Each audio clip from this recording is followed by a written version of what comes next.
right, everyone. Good morning, good afternoon, or good evening. Whatever time it is, wherever you are. Welcome once more to another video podcast of PNT Live Political News Time, coming at you from the PNT Live Network. And remember, if you would like to check out archives of this podcast or many of the other podcasts that I enjoy hosting, just visit pntlive.net. I'm Alex Mayers, and I'm having some trouble tonight even getting my little chat monitor on this clamp. I haven't had a good day today. I'm just going to talk about me for a moment very quickly. I didn't have a good day today.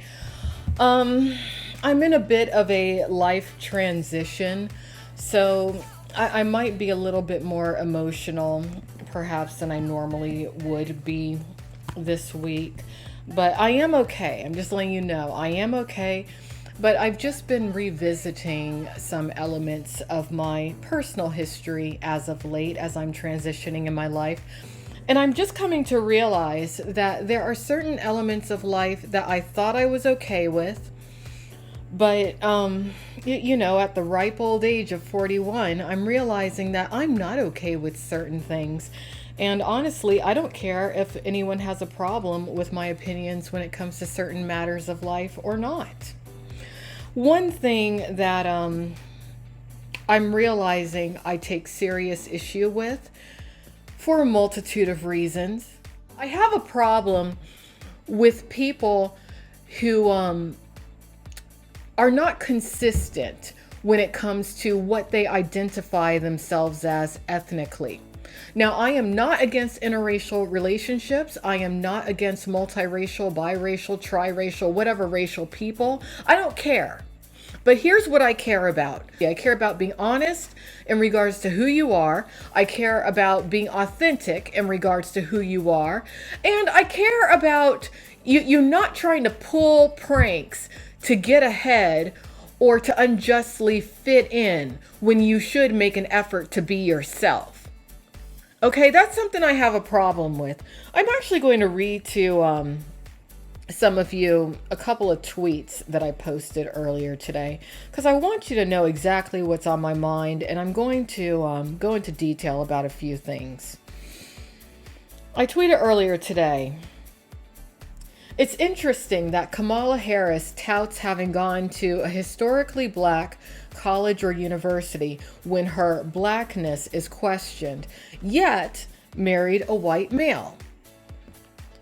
Something that she said not too long ago was, quote, Howard, meaning Howard University, very directly influenced and reinforced, equally important, my sense of being and meaning and reasons for being.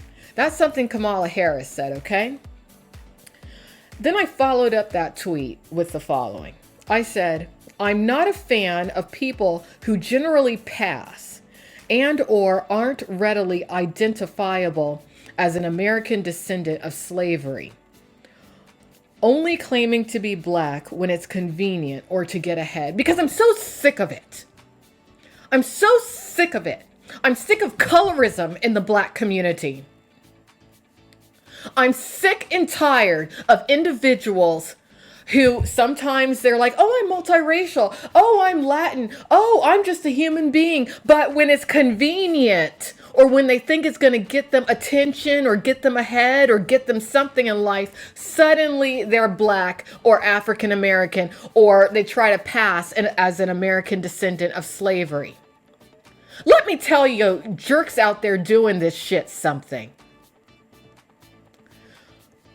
Being an American descendant of slave with dark skin who is inescapably viewed by the general public as being African American is a completely different experience than someone who is racially ambiguous. There are a lot of politicians who claim to speak for me, and they have no idea what it is to live in my skin. And I'm tired of it. Kamala Harris was sworn into the U.S. Senate as an Indian American, yet all over the news today, she's accepting and being given the title of being the first African American vice presidential candidate or something. She's not African American. Technically, everyone on Earth is African American if you want to talk about science and going back to where the first humans were located. But when it comes to what she's identified as, for many years, she doesn't get that title. That title is for somebody who deserves it, who can't just morph and claim to be all these different ethnicities whenever it's convenient. Throughout my life, within my own family, I have dealt with people like Kamala Harris. Now, I don't think Kamala Harris is a devil on earth. I'm sure she's a very nice lady. Okay? I'm sure she is. I'm sure there's a lot of things I don't know about her to where maybe one day I will regret this podcast. I have done a complimentary podcast on her in the past. But just when it comes to today, how I am feeling at this moment as a black woman who is undeniably a black woman who cannot escape this body that I am trapped in. She makes me sick because she's taken away something from someone who has an experience that's more similar to my own. I'm mad. I don't want Kamala Harris to be vice president. I don't want Biden to be president. I don't like any of these people who are really in the political system because they don't like me. They don't understand what the hell it is that I go through on an everyday basis. They don't speak to me. Why is it that so many black political candidates are not American descendants of slaves, or at least not identifiably such? Doesn't have to do with people who look more like me not having the brain power. It has to do with colorism. We are still dealing with colorism in the United States of America, and it's not so much across the board when it comes to racial, to the races, to white versus black versus Asian versus Latin. Has to do with the goddamn black community. Has to do with colorism within black families. Has to do with favoritism of many black parents when it comes to one child who might be a fair complexion versus the darkie. That's the real problem that has to do with African Americans within the whole race, the whole issue of race. I saw it in the adult entertainment industry. I've dealt with it in the corporate world. I'm seeing it in politics. I've dealt with it on a familiar level, meaning family. And now it's just everywhere. It's sick. It is sick, sick, sick. You want to know why you don't see Candace Owens more so being readily accepted by the Democrats? Because she's dark. That's why. She doesn't look like Kamala Harris. I am so sick of it. I am so sick and tired of women who look like Beyonce being elevated, whereas women who look like Kelly Rowland being diminished.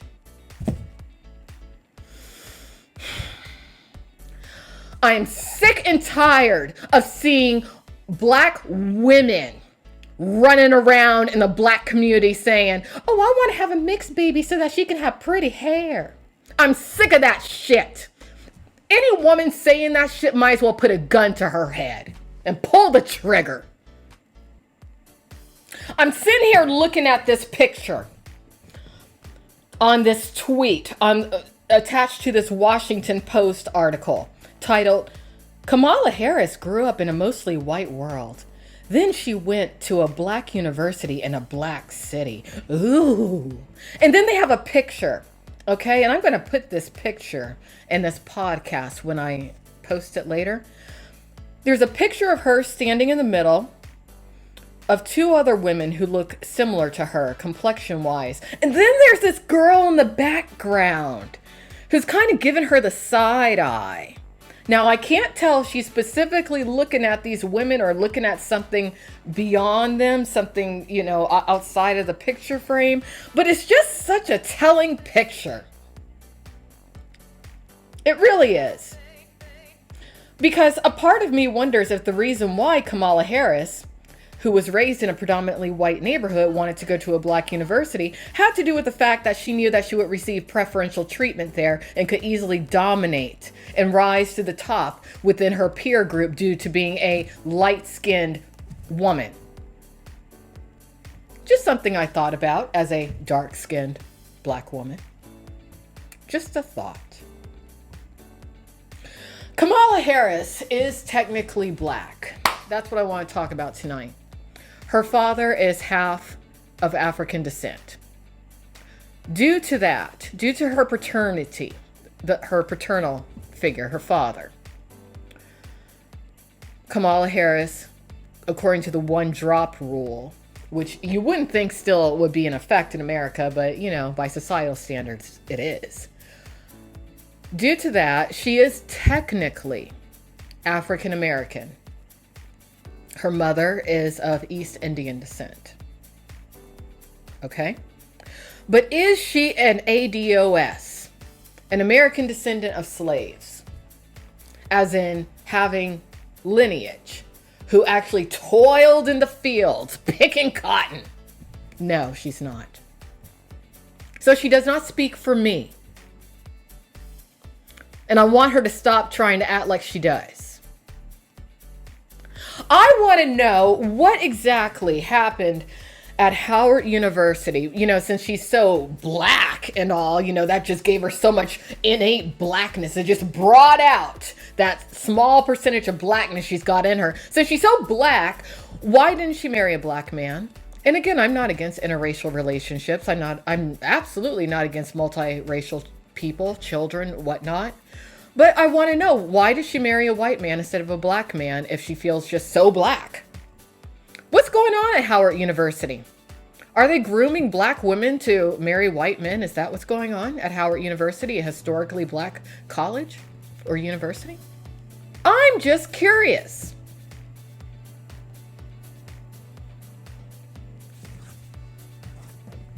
So please, mainstream media, stop labeling her African American.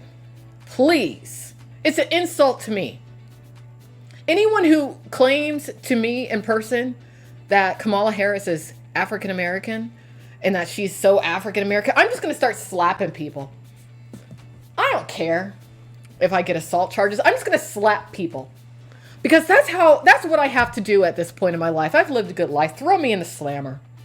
And she just might throw me in the slammer sometime soon. Well, she would if she could, because when it comes to her convictions as a what was she, a U.S. attorney or a judge or something? It's like 1,500 cases. She sent over 1,500 people to jail for marijuana, and that is such a black issue, considering how in so many states marijuana has been legalized, and you got a bunch of white people just raking in the dough from marijuana sales. Yeah. What's going on with that, Kamala? Like I said, I'm sure that Kamala is a very nice woman. I'm sure that she tries very hard in life. I'm sure that she's made a lot of mistakes that she takes accountability for in the past, you know, or has made a lot of mistakes. But I just don't feel that she speaks for me. I don't feel that she has had anywhere near an experience of what it is to be an undeniably black person in America. And I just look at her like Obama in drag.